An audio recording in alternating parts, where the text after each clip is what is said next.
महान देशभक्त और भारतीय समाज को नई दिशा देने वाले आद्य सरसंघचालक डॉक्टर केशव बलिराम हेडगेवार का जन्म 1 अप्रैल 1889 को नागपुर में हुआ था। 1910 में जब डॉक्टरी की पढ़ाई के लिए वो कोलकाता गए तो उस समय वहां देश की नामी क्रांतिकारी संस्था अनुशीलन समिति से जुड़ गए। डॉक्टरी की पढ़ाई पूरी करने के बाद डॉक्टर हेडगेवार वर्ष 1916 के प्रारंभ में नागपुर लौट आए। उन्हें अंतिम वर्ष के समापन पर बैंकॉक से एक आकर्षक नौकरी का प्रस्ताव प्राप्त हुआ, मगर उन्होंने उसे स्वीकार नहीं किया।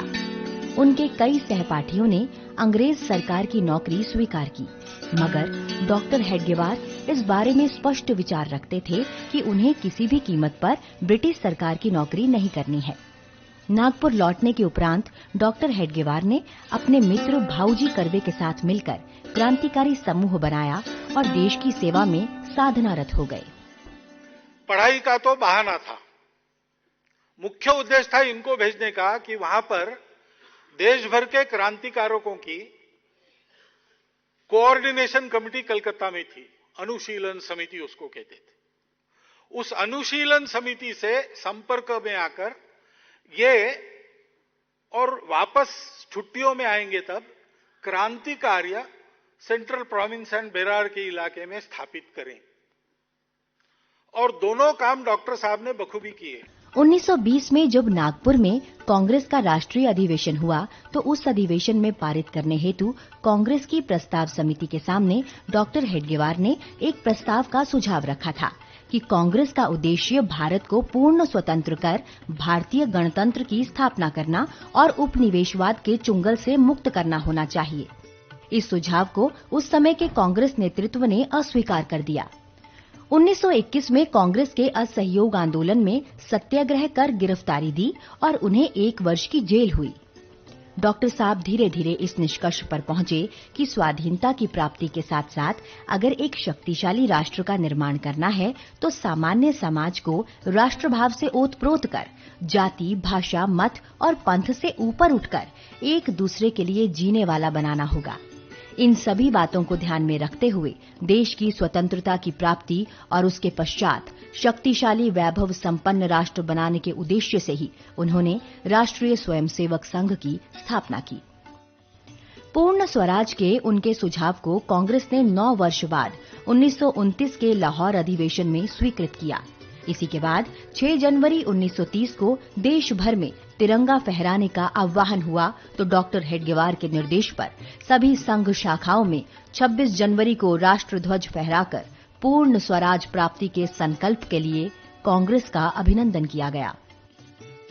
1925 में विजयदशमी के दिन संघ कार्य की शुरुआत के बाद भी उनका क्रांतिकारियों के प्रति रुख सकारात्मक रहा। यही कारण था कि दिसंबर 1931 में जब महात्मा गांधी द्वारा नमक कानून विरोधी आंदोलन चलाया गया तो उसमें भी उन्होंने अप्पाजी जोशी सहित अनेक सहयोगियों के साथ सत्याग्रह में भाग लिया, जिसके लिए उन्हें 9 महीने की जेल हुई। इसी तरह क्रांतिकारियों से भी उनके संबंध हमेशा चलते रहे। जब 1928 में लाहौर में उप कप्तान सैंडर्स की हत्या के बाद भगत सिंह, राजगुरु और सुखदेव अंग्रेजों की पुलिस से बच रहे थे, उस दौरान राजगुरु नागपुर में डॉक्टर हेडगेवार के पास पहुंचे थे।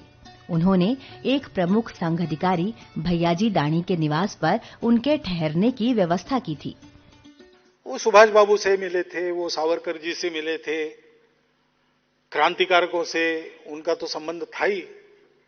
राजगुरु जब भूमिगत हुए तो नागपुर में, विदर्भ में उनके रहने की व्यवस्था उन्होंने की।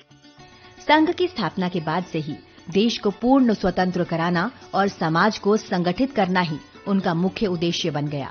अंततः समाज को संगठित करते हुए उन्होंने देश को परम वैभव तक ले जाने का संकल्प लिया। अपने जीवित रहते 1940 के नागपुर प्रशिक्षण शिविर में उन्होंने हर प्रांत से आए स्वयंसेवकों को देखकर उसे लघु भारत कहकर पुकारा था, लेकिन अपने महान संकल्प को वो हम सब स्वयंसेवकों के लिए छोड़ गए। शायद इसलिए कि हर स्वयंसेवक परम वैभव के उस लक्ष्य को समझ सामूहिक रूप से अपनी योग्यता, क्षमता अनुसार निस्वार्थ भाव से तब तक इस कार्य को करे जब तक परम वैभव के अपने लक्ष्य की प्राप्ति न हो। पूर्व प्रधानमंत्री अटल बिहारी वाजपेयी के शब्दों में आद्य सरसंघचालक के महान व्यक्तित्व को समझा जा सकता है। बीते वर्ष अनेक पंथ पर राही एक चला था, अंधकार का वक्ष चीर कर दीपक एक जला था, दैन्य दास्य का पंख दबाकर शतदल कमल खिला था, काल रात्रि को भेद ज्योति का प्रखर पुंज निकला था। पथ पर चलते चलते ही वह राह बन गया, पथ पर चलते चलते ही वह राह बन गया, तिल तिल कर जलते जलते ही दाह बन गया। वह कैसा था भक्त, स्वयं भगवान बन गया, कुंभकार की कृति होकर निर्माण बन गया। आज जगेगा जग जननी का सोया भाग्य सितारा, कोट पुष्प चढ़ रहे देव के शुभ चरणों पर, कोट चरण बढ़ रहे ध्येय की ओर निरंतर।